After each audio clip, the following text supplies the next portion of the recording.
தனியாக ஒதுக்கி வைத்தல். தீர்மானம். மேற்கொண்ட அனைத்து முயற்சிகளும் தோற்றுப்போனதால் இணை வைப்பவர்களிடையே குழப்பம் மேன்மேலும் வலுத்தது. ஹாஷிம் கிளையாரும் முத்தலிப் கிளையாரும் நிலைமை எதுவாம்னும் நபி ஸல்லல்லாஹு அலைஹி வஸல்லம் அவர்களை பாதுகாத்தே தீருவது என்பதில் உறுதியாக இருந்ததைக் கண்ட இணை வைப்பவர்கள் அனைவரும் முஹஸ்ஸப் என்ற பள்ளத்தாக்கில் உள்ள கினானா கிளையாரின் இடத்தில் ஒன்று கூடி ஆலோசித்து பல தீர்மானங்களை போட்டனர்.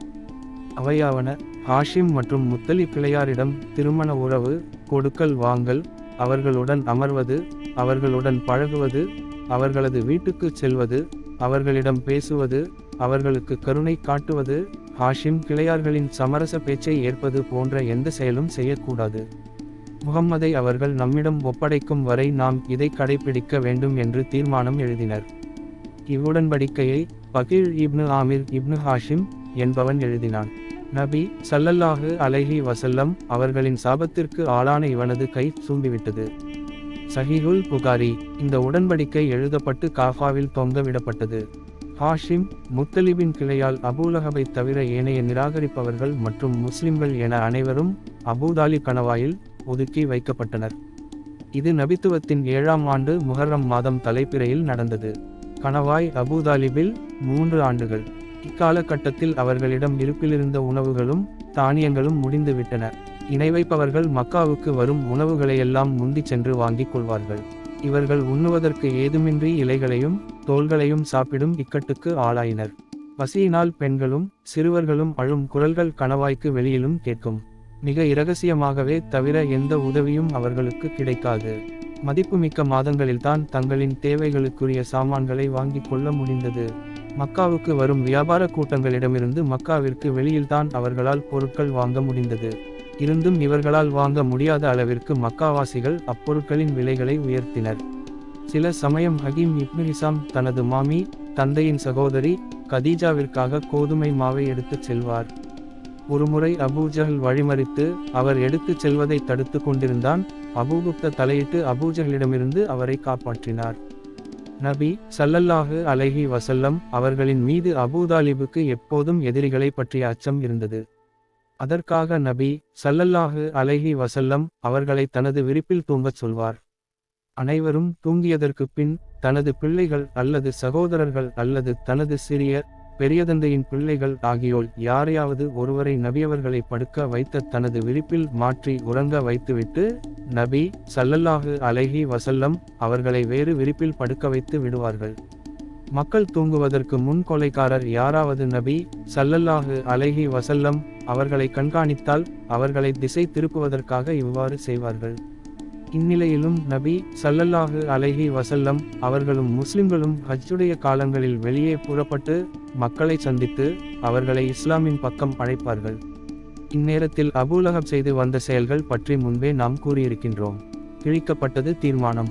2 அல்லது 3 ஆண்டுகள் இப்படியே உருண்டோடின.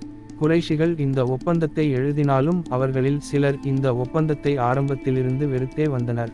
இவ்வாறு வெறுத்தவர்கள்தான் இப்பத்திரத்தை கிழித்தெறிய முயற்சி எடுத்தனர். இம்முயற்சி நபித்துவத்தின் 10வது ஆண்டு முஹர்ரம் மாதத்தில் நடந்தேறியது. ஹிஷாம் இப்னு அம்ர் என்பவர்தான் இதற்கு காரணமாக இருந்தார். அவர் இரவில் மறைமுகமாக ஹாஷிம் கிளையாருக்கு உணவு வழங்கி வந்தார். ஒரு நாள் அவர் சுஹைர் இப்னு அபு உமையா மக்சூமி என்பவரிடம் வந்தார். இவரது தாய் அப்துல் முத்தலிபின் மகள் ஆத்திகாவாகும். ஹிஷாம்: ஜுஹைரே, நீ சாப்பிடுகிறாய், குடிக்கிறாய். உனது தாய்மாமன்கள் எவ்வாறு கஷ்டத்தில் இருக்கிறார்கள் என்பது உனக்கு நன்றாக தெரியும். இது உனக்கு சந்தோஷமாக இருக்கிறதா என்று கேட்டார். அதற்கு ஜுஹைர்: நான் ஒருவன் என்ன செய்ய என்று கூறினார். அதற்கு ஹிஷாம்: உனக்கு உதவ ஒருவர் இருக்கிறார் என்று கூற, யார் அவர் என்று வினவினார். அது நான்தான் என்று கூறினார். அதற்கு ஜுஹைர்: நீ 3வது ஒருவரை தேடு என்று கூறினார். முத்திம் இப்னு அதி என்பவரிடம் ஹிஷாம் சென்று அப்து மனாஃபின் மக்களான ஹாஷிம், முத்தலிப் இவ்விருவரின் குடும்ப உறவுகளை, இரத்த பந்தங்களை நினைவூட்டி, இவர்களுக்கு அநியாயம் செய்ய குறைஷிகளுக்கு நீ உடந்தையாக இருக்கிறாயே என பழித்து கூறியவுடன், நான் ஒருவனாக இருந்து என்னால் என்ன செய்ய முடியும் என்று கேட்டார். அதற்கு ஹிஷாம்: உன்னுடன் 2ஆமவரும் இருக்கிறார் என்று கூற, அதற்கு அவர் யார் என்று கேட்டார். அதற்கு ஹிஷாம்: நான் தான் என்று கூறினார். முத்திம்: 3வது ஒருவரும் நமக்கு வேண்டும் என்று கூற, ஹிஷாம்: ஆம், 3ஆமவரும் இருக்கிறார், அவர்தான் ஜுஹைர் இப்னு அபு உமையா என்று கூறினார். உடனே முதிம் ஷாமிடம், 4ஆம் ஒருவரையும் தேடுங்கள் என்றார். ஹிஷாம் அபுல் புக்தையிடம் வந்து முதிமிடம் பேசியது போன்றே பேசவே, இதற்கு யாராவது உதவிக்கு இருக்கிறார்களா என்று அவர் வினவினார். அப்போது ஹிஷாம், ஆம், ஜுஹைர், முதிம், நான் ஆகியோர் உம்முடன் இருக்கிறோம் என்றார். ஹிஷாம் சமாவிடம் வந்தார். அவருக்கும் ஹாஷிம் குடும்பத்திற்கும் உள்ள உறவுகளையும் உரிமைகளையும் பற்றி அவரிடம் கூறவே, நீர் அழைக்கும் இக்காரியத்தில் வேறு யாராவது இருக்கிறார்களா என்று கேட்க, ஹிஷாம் ஆம் என்று கூறி அனைவரது பெயர்களையும் கூறினார். இவர்கள் அனைவரும் ஹஜுனுக்கு அருகில் ஒன்று கூடினர். பிறகு ஒப்பந்த பத்திரத்தை கிழிக்க வேண்டும் என்று முடிவு செய்தபோது, இதை நானே முதலில் செய்வேன், இதை பற்றி நான் தான் முதலில் பேசுவேன் என்றார் ஜுஹைர். காலையில் விடிந்தவுடன் அனைவரும் தங்களது சபைக்கு வந்தனர். ஜுஹைர் ஒரு முழு ஆடையை அணிந்து வந்திருந்தார். அவர் காஃபாவை 7 முறை வலம் வந்துவிட்டு மக்களை நோக்கி, மக்காவாசிகளே, நாம் சாப்பிடுகிறோம், ஆடைகளை அணிந்து கொள்கிறோம். ஹாஷிமின் குடும்பமோ அழிந்து கொண்டிருக்கிறது. அவர்களிடம் யாரும் விற்பதும் கிடையாது, வாங்குவதும் கிடையாது. இது தகுமான செயலா? அல்லாவின் மீது சத்தியமாக, உறவை துண்டிக்கும்படியான அநியாயமான இந்த ஒப்பந்த பத்திரம் கிழித்தெறியப்படும் வரை நான் உட்கார மாட்டேன் என்று கூறினார். பள்ளியின் ஓரத்தில் அமர்ந்திருந்த அபூ ஜஹல், நீ பொய்யுரைக்கிறாய், அல்லாவின் மீது சத்தியமாக அது கிழிக்கப்படாது என்றான். சமா, அல்லாவின் மீது சத்தியமாக, நீதான் மிகப்பெரிய பொய்யன், நீ இதை எழுதிய போதே அதில் எங்களுக்கு விருப்பமில்லை என்று கூறினார். அபுல் புக்த, ஆம், சமா உண்மையைத்தான் கூறுகிறார், அதில் எழுதப்பட்டிருக்கும் விஷயங்களும் எங்களுக்கு விருப்பமானதில்லை, அதை நாங்கள் ஏற்றுக்கொள்ளவுமில்லை என்று கூறினார். முத்திம், ஆம், நீங்கள் இருவரும் உண்மையைத்தான் கூறுகிறீர்கள், இதை தவிர யார் என்ன கூறினாலும் அவர் பொய்யரே. இந்த ஒப்பந்த பத்திரத்திலிருந்தும் அதில் எழுதப்பட்டுள்ளவற்றிலிருந்தும் அல்லாஹுவுக்காக நாங்கள் விலகிக் கொள்கிறோம் என்று கூறினார். ஷாமும் இதுபோன்றே கூறி முடித்தார். இவ்வாறு ஒருவர் பின் ஒருவராக கூறியதும் இதை கேட்டுக்கொண்டிருந்த அபூ ஜஹல், இது இரவிலேயே பேசி முடிவு செய்யப்பட்டது, வேறு எங்கோ இதை பற்றி ஓர் ஆலோசனை நடந்திருக்கிறது என்று கூறினான். பள்ளியின் ஓரத்தில் அபூதாலிப் அமர்ந்து இக்காட்சிகளை பார்த்து கொண்டிருந்தார். அப்பத்திரத்தில் அல்லாவின் பெயரை தவிர அதில் எழுதப்பட்ட அனைத்தையும் கரையான் தின்று அழித்துவிட்டது. இதை அல்லாஹ் தனது நபி ஸல்லல்லாஹு அலைஹி வஸல்லம் அவர்களுக்கு அறிவித்திருந்தான். நபி ஸல்லல்லாஹு அலைஹி வஸல்லம் அவர்களும் முன்கூட்டியே அதை அபூதாலிபிடம் கூறியிருந்தார்கள். அபூதாலிப் குறைஷிகளிடம், எனது சகோதரனின் மகன் இப்படியெல்லாம் கூறியிருக்கிறார், அவர் பொய்யராக இருந்தால் அவருக்கும் உங்களுக்கும் இடையில் நாங்கள் வழிவிட்டு விடுகிறோம், அவர் உண்மையாளராக இருந்தால் நீங்கள் எங்களுக்கு அநியாயம் செய்வதிலிருந்தும் எங்களது உறவுகளை துண்டிப்பதிலிருந்தும் விலகிட வேண்டும் என்று கூறினார். அதற்கவர்கள், நிச்சயமாக நீர் ஒரு நீதமான விஷயத்தை முன்வைத்தீர் என்று கூறினர். அபூஜலுக்கும் மற்ற கூட்டத்தார்களுக்கும் இடையில் பேச்சுவார்த்தை முடிந்தபோது முதிம் காஃபாவிற்குள் அதை கிழிப்பதற்காக சென்று பார்த்தபோது, பிஸ்மிக்கல்லாஹும்ம என்று ஆரம்பத்தில் எழுதப்பட்டிருந்ததையும் அல்லாஹ் என்று எழுதப்பட்ட இடங்களையும் தவிர மற்ற அனைத்தையும் கரையான் அத்துவிட்டிருந்தது. பிறகு முழுவதுமாக அப்பத்திரம் கிழித்தெறியப்பட்டது. நபி ஸல்லல்லாஹு அலைஹி வஸல்லம் அவர்களும் அவர்களுடன் இருந்தவர்களும் கணவாயிலிருந்து வெளியேறி வந்தனர். இணை வைப்பவர்கள் முஹம்மது ஸல்லல்லாஹு அலைஹி வஸல்லம் அவர்களின் நபித்துவத்தின் மிகப்பெரிய அத்தாட்சியை பார்த்தனர். ஆனால் அவர்களது இதயமோ, அவர்கள் எந்த அத்தாட்சியை கண்டபோதிலும் அதனை புறக்கணித்து, இது சகஜமான சூனியம்தான் என்று கூறுகின்றனர். அல்குரான் அதிகாரம் 54 வசனம் 2. இன்று அல்லாஹ் கூறியதை போன்றே இருந்தது. அதாவது, அல்லாவின் அத்தாட்சிகளை புறக்கணித்து இவர்கள் நிராகரிப்பைத்தான் அதிகமாக்கிக் கொண்டனர். சஹீஹுல் புகாரி, இப்னு ஹிஷாம், ஜாதுல் மாத், குறைஷிகளின் கடைசி குழு, தாங்கள் ஒதுக்கி வைக்கப்பட்டிருந்த கணவாயிலிருந்து வெளியேறிய நபி ஸல்லல்லாஹு அலைஹி வஸல்லம் முன்னர் போலவே அழைப்பு பணியை செய்து கொண்டிருந்தார்கள். குறைஷிகள் உறவுகளை துண்டிப்பதை விட்டுவிட்டாலும் முஸ்லிம்களுக்கு தொந்தரவு தருவது, அல்லாவின் வழியை விட்டு மக்களை தடுப்பது என்ற தங்களது பழைய பாட்டையிலேயே நடந்து கொண்டிருந்தனர். அபூதாலிப் 80 வயதை கடந்தும் தன்னால் முடிந்த அளவு நபி ஸல்லல்லாஹு அலைஹி வஸல்லம் அவர்களை பாதுகாத்து வந்தார். கடினமான சோதனைகளால், குறிப்பாக ஒதுக்கி வைக்கப்பட்ட காலத்தில் ஏற்பட்ட இன்னல்களால் மிகவும் வலுவிழந்து தளர்ந்திருந்தார். கணவாயிலிருந்து வெளியேறிய சில மாதங்களிலேயே கடினமான நோய்வாய்ப்பட்டார். இதை கண்ட இணை வைப்பவர்கள் அபூதாலிபின் மரணத்திற்கு பிறகு அவரது சகோதரன் மகனான முகம்மது ஸல்லல்லாஹு அலைஹி வஸல்லம் அவர்களுக்கு ஊறு விளைவிப்பது தங்களுக்கு அரபிகளின் மத்தியில் கெட்ட பெயரை ஏற்படுத்திவிடும் என்று பயந்து தங்களுக்கு விருப்பமில்லையெனினும் நபி ஸல்லல்லாஹு அலைஹி வஸல்லம் அவர்களின் வார்த்தைகளில் சிலவற்றை ஒப்புக்கொண்டு அபூதாலிபின் முன்னிலையில் நபி ஸல்லல்லாஹு அலைஹி வஸல்லம் அவர்களிடம் பேச்சுவார்த்தை நடத்தலாம் என்பதற்காக ஒரு குழுவை தயார் செய்தனர். அபூதாலிபிடம் வந்த இறுதி குழு இதுதான். இப்னு இஸ்ஹாக் கூறுகிறார்கள், அபூதாலிப் நோய்வாய்ப்பட்ட போது குறைஷிகள் தங்களுக்குள் இவ்வாறு பேசிக் கொண்டனர். ஹம்ஜா உமர் இஸ்லாமை தழுவிவிட்டனர். முகம்மதை பற்றி அனைத்து குறைஷி குலத்தவருக்கும் தெரிந்துவிட்டது.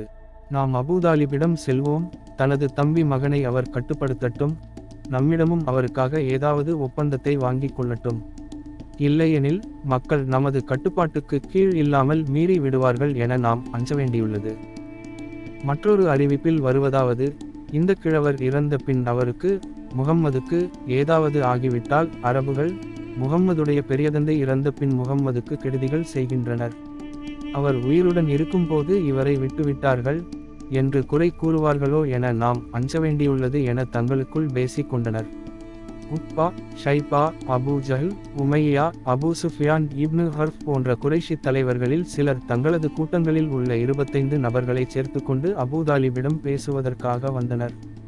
அவர்கள், அபூதாலிபே, நீங்கள் எங்களிடம் மதிப்புமிக்கவர், உங்களுக்கு ஏற்பட்டுள்ள நோயின் நிலை உங்களுக்கு நன்றாகவே தெரியும். உங்களுக்கு ஏதாவது ஆகிவிடுமோ என நாங்கள் பயப்படுகிறோம். மேலும் எங்களுக்கும் உங்களது சகோதரன் மகனுக்கும் மத்தியிலுள்ள நிலை உங்களுக்கு நன்றாகவே தெரியும்.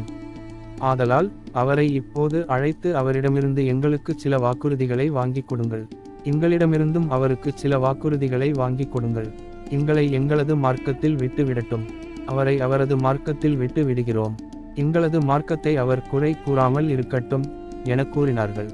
அபூதாலிப் நபி ஸல்லல்லாஹு அலைஹி வஸல்லம் அவர்களை அழைத்து வரச் செய்து, எனது சகோதரன் மகனே, இதோ இவர்கள் உனது கூட்டத்தில் சிறப்புமிக்கவர்கள், உனக்காகவே இங்கு ஒன்று கூடி இருக்கிறார்கள். அவர்கள் உனக்கு சில வாக்குறுதிகளை தருவார்கள், உன்னிடம் சில வாக்குறுதிகளை கேட்கிறார்கள். உங்களில் யாரும் எவருக்கும் இடையூறு தரக்கூடாது என்று அவர்கள் கூறியதை அப்படியே கூறினார். அதற்கு நபி ஸல்லல்லாஹு அலைஹி வஸல்லம் அவர்கள், நான் இவர்களுக்கு ஒரு சொல்லை முன்வைக்கிறேன், அதை இவர்கள் மொழிந்தால் இவர்கள் அரபியர்களை ஆட்சி செய்யலாம், அரபி அல்லாதவர்களும் இவர்களுக்கு பணிந்து நடப்பார்கள் என்று கூறினார்கள்.